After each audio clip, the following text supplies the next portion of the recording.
하나님께서 우리를 시험하시는 이유가 있습니다. 시험을 통해서 우리의 믿음을 더욱 견고하게 하기 위해서이죠. 이 시험을 통해서 더욱 하나님을 의지하도록 하기 위해서 때로는 하나님께서 우리를 시험을 하십니다. 그래서 시험이 와도 그것이 나에게 저주가 아니라 오히려 그걸 통해서 더욱 믿음의 견고함을 세워나갈 수 있는 것이다 라고 하는 그런 믿음으로 받아들이면 되는데, 사실 시험이 오면 참 거기에 넘어지기가 십상이죠. 예수님께서 40일 금식하신 후에 마귀에게 끌려서 시험을 받았습니다. 근데 마귀의 의도하는 날에게 예수님께서는 자신이 받고 있는 그 시험을 통해서 하나님을 향한 믿음의 견고함을 오히려 더 보여주었습니다. 그리고 모든 것의 주인이 하나님이시고 하나님만 영광 받으실 뿐이다 라고 그렇게 주님은 말씀을 하셨습니다. 그래서 시험이라는 것은 나를 돌아보게 하는 아주 중요한 시간입니다. 그렇다고 시험을 즐기지 마십시오. 나를 돌아볼 수 있는 아주 중요한 시간입니다. 학생들도 시험이 싫죠? 근데 시험을 통해서 나를 돌아보는 거예요. 내가 더 열심히 해야 되는구나. 시험이라는 건 나를 돌아보게 하는 거예요. 하나님께서 애굽에게 내린 첫 번째 재앙이 나일강의 물이 피로 변하게 하는 거였죠. 그뿐 아니라 애굽 땅에 있는 모든 물이 다 피로 변했어요. 이 삶의 근본적인 것을 끊어버리는 아주 괴로운 재앙이 첫 번째 물이 피로 변하는 그런 재앙이었습니다. 그런데도 바로는 깨닫지 못하고 마음이 완강해서 하나님으로부터 돌아섰다, 그렇게 얘기를 합니다. 그러니까 아직까지 하나님 말고 다른 것을 더 의지하고 믿을 게 있는가 봅니다. 그렇게 첫 번째 재앙이 있은 후에 시간이 이제 7일, 일주일이 지났습니다. 아마 7일 동안 애굽에는 난리가 났을 겁니다. 마실 물이 없었으니 지옥 같았을 것이고, 또 이런 일이 일어나면 어떡하나 염려되었을 것이고, 온 나라 백성들은 이유도 모른 채 갈증과 굶주림에 막 허덕이었습니다. 그런데 그럼에도 불구하고 바로는 하나님의 뜻을 알지 못하고 계속해서 자기의 어떤 강한 나라의 강대국임을, 또 자기의 위대함에 도취되어서 마음이 완강한 채 굳어졌습니다. 백성들과 마찬가지로 바로도 갈증과 굶주림에 시달렸을 텐데 여전히 마음이 완강했다는 거예요. 그걸 봐서는 참 어리석지 않습니까? 그렇게 힘든 일을 당했으면 깨달아야 될 텐데 여전히 마음이 완강해서 하나님의 말씀을 듣지 않는 겁니다. 그래서 하나님께서 바로와 그의 나라를 향해서 두 번째 재앙을 내립니다. 오늘 말씀해 보면 두 번째 재앙이 뭡니까? 개구리 재앙입니다. 개구리. 이제 강가에서 개구리가 막 올라옵니다. 그냥 여러분 길 지나가다 개구리 한 마리 툭툭 튀어가면 귀엽잖아요. 근데 그 정도가 아니라 개구리가 여러분들이 생각할 수 있는 상상의 나래를 다 동원해서 너무 징그럽게 올라온다 생각해보세요. 너무 많이 올라오는 거예요. 혹시 어제 멍키시티라고 하는 SBS인가에서 하는 어디선가 하는 프로그램이 있었는데 혹시 본 적 보셨습니까? 태국의 어느 나라인데 이 시내 전체가 원숭이로 그냥 막 푹푹한 거예요. 사람이 과일을 들고 가면 그 과일을 막 훔쳐가 빼앗아가 도망가는, 이 정도로 원숭이가 엄청 많은 거예요. 야, 그 원숭이가 막 지붕 위에서 내려오는데 한두 마리가 아니라 수천 마리가 기어 내려오는데 보는 데 너무 징그러운 거예요. 야, 강가에서 개구리가 수십만 마리가 올라온다고 생각해보세요. 또 왜 하필이면 개구리 재앙일까? 다른 여러 가지도 있을 거 아니에요. 그런데 이 개구리 재앙에는 이런 뜻이 있어요. 개구리는 애굽 사람들이 섬겼던 우상 중에 하나예요. 개구리 형상의 우상을 헥트라고 불렀어요. 헥트. 이 헥트라고 하는 우상은 번식의 신이었어요. 여성의 출산을 돕는 신이고 애굽인들에게 생명을 주는 권능의 신으로 그들이 여겼던 게 헥트, 개구리예요. 당시 개구리는 사람이 고의적으로 죽여서는 안 되는 아주 중요한 어떤 동물 중에 하나였어요. 그러니까 개구리를 함부로 고의로 죽이면 사형을 당할 정도의 어떤, 그만큼 우상시했던 게 개구리예요. 다산의 상징이기도 했고요. 개구리가 알을 수없이 많이 낳는 걸 보면서 이 다산의 상징으로 그들이 섬겼어요. 그리고 애국인들은 개구리 한 마리를 10만이라는 수로 표시를 했어요. 우리는 10만 하면 1하고 0을 몇 개입니까? 10만을 5개를 붙이잖아요. 근데 이 애국인들은 개구리 한 마리를 딱 그려놓으면 이게 10만이야, 숫자는. 그만큼 큰 수를 개구리라고 얘기를 했고, 다산의 상징을 개구리라고 그들이 여겼다는 거예요. 아이를 낳지 못하는 여인들은 나일 강가에 나가서 개구리에게 기도를 했어요. 딱 한 대 기도하는 게 개구리 앞에 기도했어요. 알 좀 많이 낳게 해달라고 막 기도하는 거예요. 심지어 자식이 없이 죽은 남자에 관해 개구리 미라를 넣기도 했다는 거예요. 이렇게 그들이 믿고 숭배하던 이 개구리가 어느 날 느닷없이 온 나라를 뒤덮어버렸다는 거예요. 추우세요? 추워서 그러시는 거예요? 그럼 저 거예요? 이걸로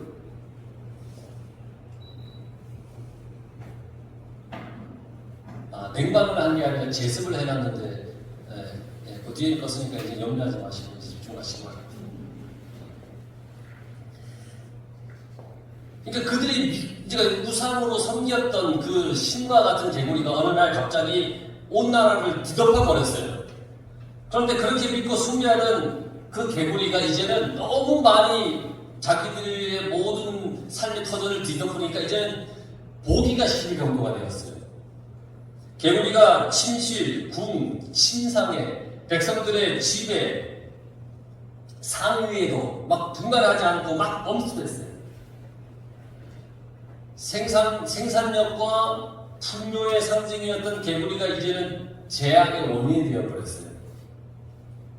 개구리 신인 헥트가 자기들에게 영원히 유익만을 줄 줄 알 거라고 생각했는데 하루아침에 자기들에게 해를 끼치는 존재가 되어버렸어요. 그러니까 참된 숭배의 신이라면 그 백성들에게 유익을 변함없이 줘야 되는 거잖아요. 근데 지금 애굽의 개구리는 애굽인들에게 경멸의 대상이 되어버렸어요. 하루아침에.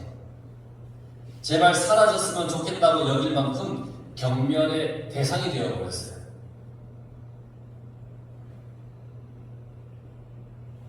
이 속에는 이런 의미를 가지고 있어요. 이 세상에 우리에게 영원한 유익과 안식을 주는 존재는 없다는 거예요. 그 순간에는 그게 나에게 영원한 유익과 안식을 주는 것 같지만 그렇지 않다는 거예요. 아무리 덕이 있고 인품이 좋다 하더라도 사람은 영원히 그 덕과 인품을 온전히 가지고 그대로만 살아갈 수가 없는 거예요.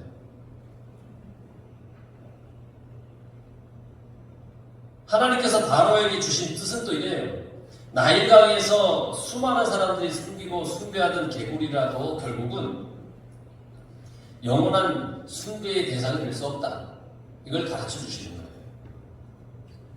그런데 미련한 우리 인생은 여전히 세상에서 의지할 것이 뭐가 있을지 두리번거리면서 살아가고 있어요. 돈, 건강, 인간관계, 명예, 지위 이런 것들이 영원히 나에게 유익을 줄 거라고 생각하면서 열심히 찾아다니죠. 하지만 이런 것도 여지없이 언젠가는 우리를 힘들게 하고 어렵게 하는 그런 도구로 전락하는 거예요. 아무리 사람이 돈이나 건강이나 인간관계 등을 잘 관리하더라도 그게 무너지는 순간은 한순간이라는 거예요. 돈을 바라는 사람들이 많죠? 하지만 지금 어때요? 러시아와 우크라이나가 전쟁을 하고 있으니까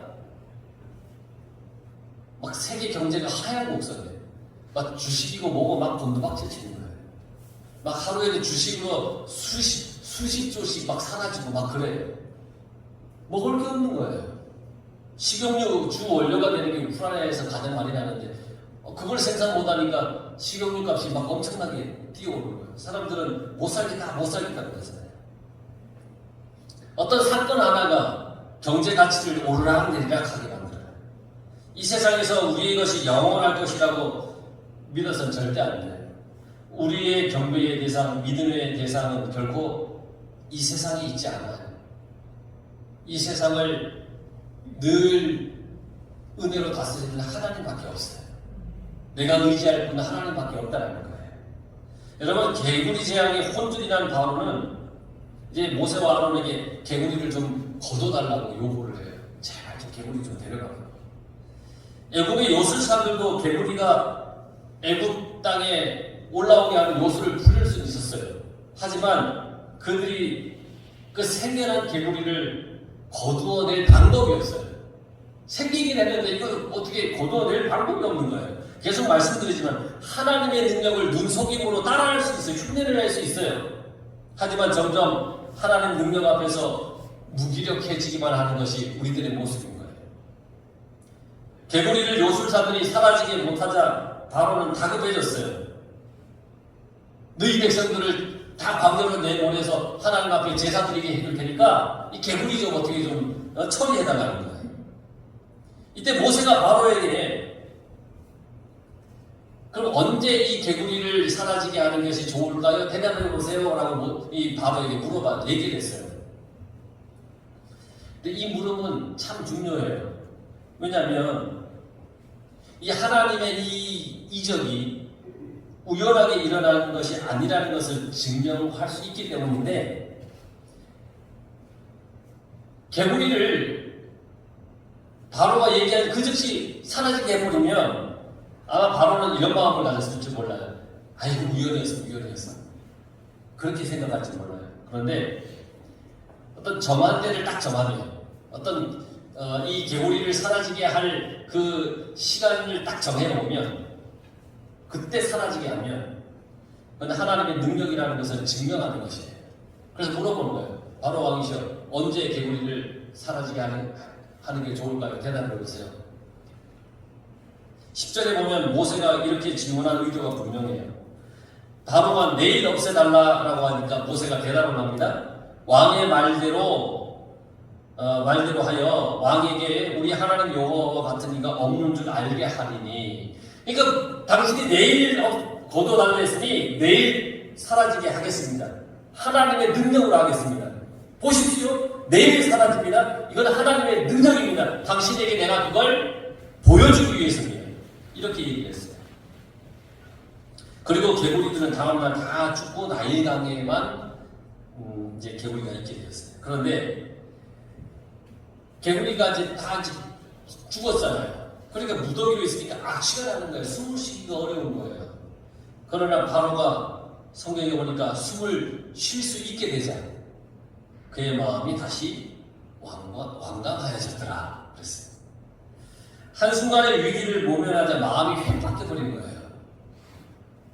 사람이 저 때나 이때나 다 마음이 그냥 한결 다 그냥 거기에 다 우리 아까 송보사님하고 점심 먹으면서 뭐 얘기가 있었는데 뭐 비유 얘기하는 거 했는데 그걸 제발 하지 말아달라 그래가지고 지금 한번 다 좋겠는데 하지 말아달라 그래가지고 다음에 한번 해드리겠습니다. 지금 하지 말라 했으니 다음에 한번 들어보세요. 왜 하지 말라 그러는데 한번 다음에 적정한테 말씀드리겠습니다. 사람은 이 사람이나 저 사람이나 마음이 똑같아요. 거기나 다 그래요. 똑같아요. 막 힘들고 어려울 때는 제발 이 순간만 몸에 남은 데 다 깨워 해놓고서는 그 순간이 사라지게 되면 언제? 뭐 이러는 거야. 바보가 지금 그러고 있는 거예요. 인간의 어떤 간악한 모습을 단적으로 보여주고 있는 것이죠. 바로를 통해서 여러분 우리도 나의 모습을 들여다볼 줄 알아야 됩니다. 우리도 그러지 않습니까? 하나님 이번 문제만 넘어가게 해주시면, 이것만 해결해 주시면 앞으로의 인생 오직 주를 위해서만 살겠습니다. 무슨 일이 있어도 내가 주를 위해 살겠습니다. 그렇게 해놓고는 문제가 해결되면 언제 그랬냐는 듯이 그냥 과거처럼 그냥 그렇게 살 때가 얼마나 많아요. 만약 우리가 그랬다면 이 시간 분명히 회개해야 합니다. 주를 위해 살기로 다시 하나님께 결단을 하길 간절히 바랍니다. 하나님께서 길이 참으신다고 넉넉지 말고 주님을 위해서 살아가기를 우리가 늘 결단하며 살아야 됩니다. 이렇게 완강한 바로에게 하나님께서는 이번에 티클이 변해서 이가 되는 재앙을 드렸어요. 두 번째 개구리, 이 재앙이 개구리가 그들이 섬기는 우상이라고 했죠. 그들이 숭배하고 믿었던 신이 오히려 그들에게 재앙의 원인이 되었잖아요. 아무리 사람이 높이고 숭배하는 것이라 해도 하나님께서 손으로 한번 딱 치시면 그건 재앙으로 바뀌는 거예요. 이번엔 티클인데 아주 하찮은 거예요. 티클이 대단한 거라고 말하는 사람이 없잖아요. 여러분 티클 보고 오 티클은 대단해요 막 이렇게 얘기를 하지 않잖아요. 티클을 대단한 것을 비유하지도 않잖아요. 티클은 별거 아니라고 하찮은 거라고 여기잖아요. 그러니까 아주 하찮은 것으로도 하나님께서 그걸 통해서 재앙을 내리시는 분이라는 걸 보여주시는 거예요. 하찮은 것이라고 업신여길 수도 있잖아요. 하지만 그것이 하나님을 손을 통하면 또 하나님의 도구가 되는 겁니다. 그러니까 숭배의 대상이든지 우리가 여기는 하찮은 것이든지 모든 것은 하나님의 손에 의해 사용되고 움직여집니다. 그런데 이번에는 애굽의 요술사들이 힘에 붙이는가 봐요. 야 너희들 그 티끌로 이가 되게 빨리 해봐 바로가 얘기를 하니까 이번에는 못해요. 너무너무 힘이 들어. 하나님의 손에 의해서 생겨난 이 때문에 숨을 제대로 쉴 수가 없고 몸이 가려워서 여러분 살 수가 없어요. 여러분 한 번쯤 다 이가 여러분 몸과 머리에 막 생긴 적 있잖아요. 옛날에. 요즘 없지만 저도 어렸을 때는 참빗을 이를 긁어서 막 잡아본 기억이 납니다. 그 이가 한 마리가 보이지도 않는 이가 한 마리가 내 몸에 있으면 얼마나 가렵습니까? 미치지 않습니까? 얘를 잡아서 죽이기 전에는 어떻게 할 수가 없어요. 그런데 이 이를 요술사들이 이제 요술을 부려서 티끌을 이거 바꿀 수가 없는 거예요. 그러니까 이렇게 얘기를 해요. 이는 하나님의 권능이다. 이건 이제 더 이상 우리는 못합니다. 우리는 더 이상 눈속임도 못하겠고 이 모든 것은 하나님의 권능입니다. 그렇게 고백했어요. 모세는 하나님의 이름으로 계속 재앙을 내렸습니다. 이적을 보였습니다. 하나님의 이름을 부르는 모세를 이제 요술사들이 다 봤잖아요. 하나님의 이름으로 티끌이 이가 되어라. 하나님의 이름으로 명하노니 나일강의 개구리 다 올라와라 하면서 지팡이를 쳤을 거 아니에요. 하나님의 이름을 불렀을 것 아니에요. 그래서 자기들의 힘이 미치지 못하니까 모세의 입으로 선포된 그 하나님의 능력을 인정하는 거예요. 이건 하나님의 능력입니다. 이제 우리는 아닙니다. 별건 아닙니다. 그러니까 지금 일어나는 일들이 자연현상 중에 하나 우연히 일어나는 일이 아니라 하나님의 일이라는 것을 이제부터 누가 믿기 시작하냐면 요술사들이 믿기 시작합니다. 이 모두가 하나님의 계획과 뜻임을 깨닫기를 간절히 바랍니다. 요술사들은 이걸 분명히 이제 깨닫게 되었어요. 자기들이 이제 못하게 된 거예요. 그런데 바로는 여전히 마음이 완강해요.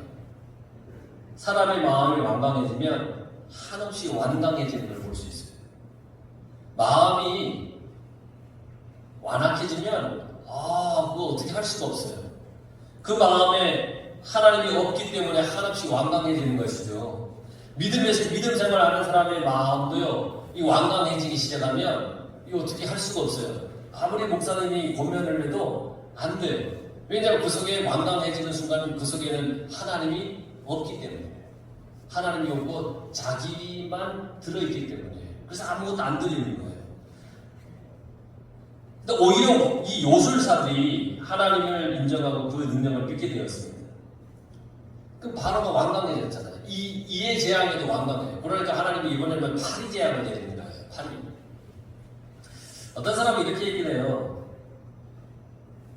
개구리가 죽어서 이렇게 악취가 나는데 당연히 파리가 생기는 거지. 그러니까 파리가 하나님의 재앙이라기보다는 어떤 자연현상이라고 얘기를 하는 사람들이 있어요. 그러나 22절 말씀해 보세요. 그날에 나는 내 백성이 거주하는 고센 땅을 구별하여 그곳에는 파리가 없게 하리니 이로 말미암아 이 땅에서 내가 여호와인 줄 내가 알게 될 것이다. 만약 개구리가 죽어서 생긴 자연현상으로 파리가 생겼다면 그 고센 땅, 이스라엘 백성들이 애국으로 와서 요셉 때에 와서 정착해 살았던 고센 땅에 왜 그 땅에만 파리가 없겠냐 말이에요. 파리는 하나님의 재앙이에요. 하나님께서 분명히 말씀하셨어요. 23절 내가 내 백성과 내 백성 사이를 구별하리니 내 이 표징이 있으리라. 하나님께서는 하나님의 백성을 구별하시는 하나님이시래요. 하나님께 속한 하나님의 자녀를 구별해 주세요. 우리가 하나님을 믿고 의지하면 하나님의 자녀가 되는 권세가 나에게 생겨요. 하나님의 자녀는 하나님의 보호를 받는 사람이에요. 하나님의 자녀는 맑은 물과 푸른 초장으로 다니는 사람이에요. 하나님 그곳으로 인도해 주세요. 하나님께서 그 하나님의 자녀에게 가장 좋은 곳으로 세워주시는 분이에요. 그래서 우리는 하나님을 의지해야 하고 하나님의 자녀가 되어야 되는 겁니다. 바로가 하나님의 말씀에 즉각적으로 순종하지 않은 이유가 있어요. 그건 뭐냐면 바로 주위에 하나님 말고 스스로 의지할 것들이 너무너무 많이 있었기 때문에 그는 자기 주위에 주술사들을 두어서 미래를 예측하고 불안한 마음을 그들로부터 위로를 받았어요. 사람이 미래에 내가 어떻게 될지 모르면 불안하잖아요. 근데 요술사들, 주술사들을 불러다가 야 점점 쳐봐. 왕이시여 내일은 더 강대해지겠습니다. 그 말을 듣고 그의 마음이 편안해. 그게 바로였다라는 거예요. 한순간 재앙이 물러나면 마음이 완강해지곤 한 것은 그가 의지할 수 있는 것들이 주위에 여전히 있기 때문이에요. 그에게 왕이시여 걱정하지 마십시오. 왕의 나라는 강건할 겁니다. 뭐 이러면서 주위에서 이야기를 하고 그렇게 하는 어떤